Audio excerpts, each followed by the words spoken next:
You know that person who just vanished? One day, they were part of your life, texting back, showing up, seemingly invested, and then suddenly, nothing. No argument, no closure, just silence. And you're left wondering, what did I do? But here's the thing, it might not have been about you at all. There's a specific psychological profile behind people who cut others off without explanation, and once you understand it, you'll stop taking it personally. Stay with me, because this will change how you see every relationship that ended in silence. Let's start with something most people get wrong. They think cutting people off is cruel, cold, or immature.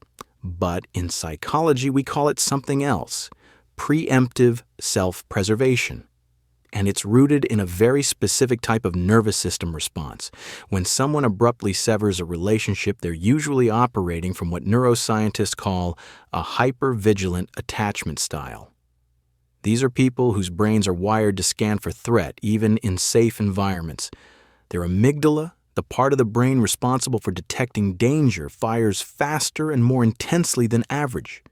So what feels like a minor disagreement to you might register as emotional betrayal to them. And once that alarm goes off, their brain doesn't ask questions, it just ejects. Here's where it gets interesting. People who cut others off aren't usually doing it out of anger, they're doing it out of exhaustion. Think about it. If your brain is constantly bracing for disappointment, constantly replaying past rejections, constantly calculating who might hurt you next, wouldn't you eventually want to control the narrative? Cutting someone off gives them the illusion of control. It says, I left before you could leave me. It's not power, it's protection. Have you ever noticed how these people seem fine afterward, like they moved on effortlessly while you're still processing? That's because they already mourned the relationship before they ended it. Psychologists call this pre-grieving. By the time they ghost you, they've already run through every possible outcome in their head and decided that staying was riskier than leaving. You're not dealing with someone who's impulsive. You're dealing with someone who's been quietly planning their exit for weeks, maybe months. And here's the paradox. The people who cut others off the fastest are often the ones who feel the most deeply. They're not emotionally unavailable. They're emotionally overwhelmed. They feel too much, too intensely, and they've learned the hard way that feelings make you vulnerable. So they develop what looks like emotional detachment, but it's really just emotional triage. They're not heartless. They're just trying to stop the bleeding before it starts. Now let's talk about the social behavior side of this. In evolutionary terms, humans are wired for reciprocity. You give, I give, we bond. But people who cut others off, they've often experienced asymmetrical relationships where they gave more than they got. Maybe they were the friend who always listened but never got asked how they were doing. Maybe they were the partner who accommodated and adjusted while the other person stayed rigid. Over time, this creates what psychologists call relational debt, a quiet resentment that builds in the background. And when that debt gets too high, the brain doesn't ask for payment, it just declares bankruptcy. The relationship ends not because of one big thing, but because of 1,000 small things that never got addressed. Does this sound like you?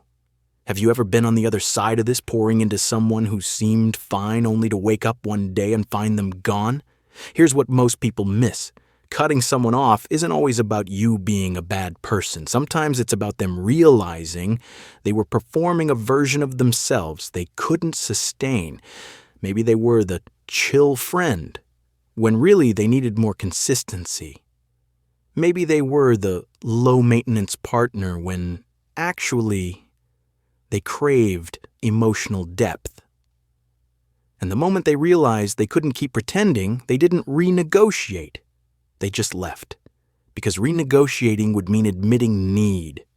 And for someone with a hypervigilant attachment style, need feels like weakness. So why don't they just communicate? Why not say, hey, I'm struggling with this? Because in their past, vulnerability was punished. Maybe they expressed a need once and were told they were too much. Maybe they asked for reassurance and were called needy.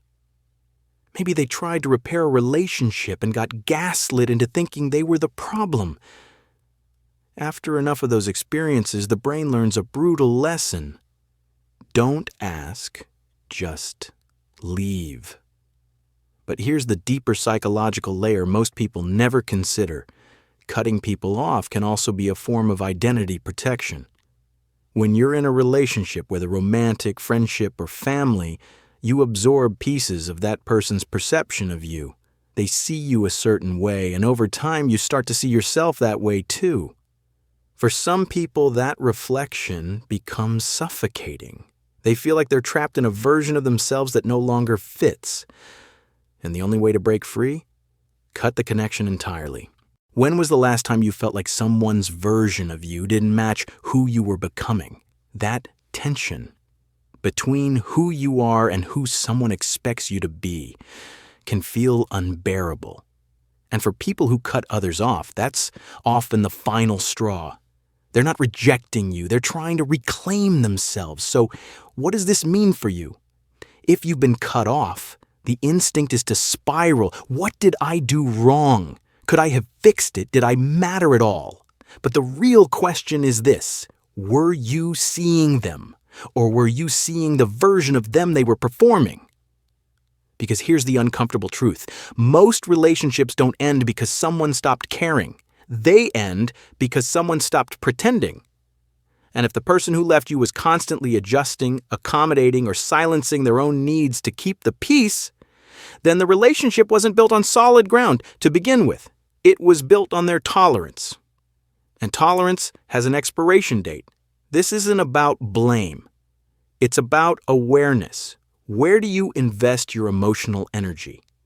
Are you creating space for people to show up as they are, or are you subtly rewarding them for being easy, agreeable, uncomplicated? The people who cut others off aren't doing it because they don't value connection. They're doing it because they've learned that some connections cost more than they give. And if you're someone who's done the cutting, maybe you're reading this and recognizing yourself, here's what you need to hear. You're not cold, you're just tired.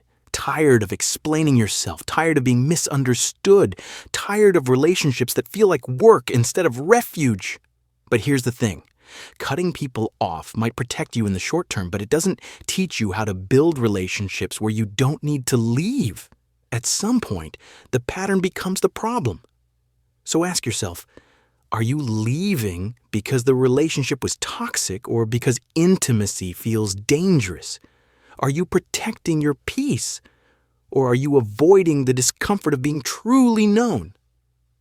There's a difference, and only you know which one it is.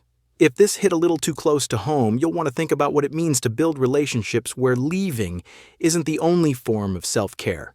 Comment below if this felt uncomfortably accurate, or if you've been on the other side of this and finally understand why someone walked away without a word.